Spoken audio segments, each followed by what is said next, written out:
about the Dreamers. Brad Melke is in Houston covering the flood, but it's also the home to some 140,000 young men and women who are called DACA kids. Brad Melke joins us from Houston. Good morning, Brad Melke. Hey, good morning, guys. Yeah, Texas is the second largest state for DACA recipients outside just California. Houston, the most diverse city in the country, has a huge bulk of those. And so this really did sort of hit home for a lot of these young people, some of whom were cleaning up their own, houses that have been devastated by the hurricane. Other ones were volunteering, just like a lot of other Texans around them. And so now this news is really been a crazy time, I think, for this to come for this community here. Houston's also an interesting place to talk about this because Houston is going to need massive amounts of employment and employees to help rebuild. What has been the reaction outside of those students after hearing this news?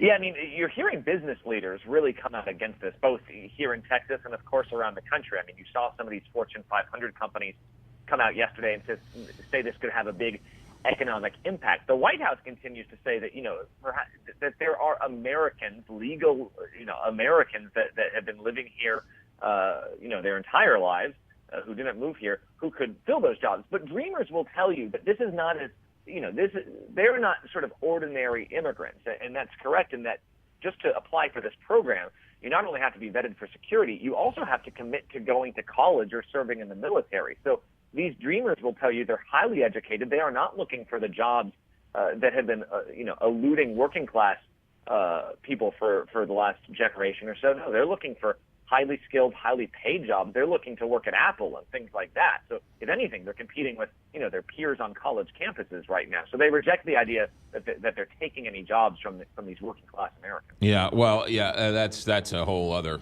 conversation. In terms of the cleanup in Houston, how are things going, Brad?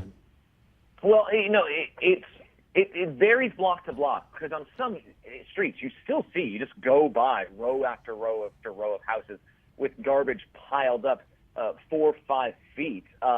They had to call in fleets of garbage trucks from places like San Antonio. They are still hauling things away.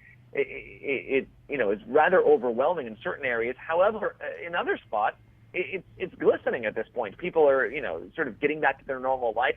Traffic is really snarled in this city because you've got people finally getting back to work, finally trying to live their normal lives, but some key roads are still closed and some neighborhoods are just still underwater. It sounds like, after listening to you yesterday and today, it sounds like Houston is a town of the haves and the have-nots.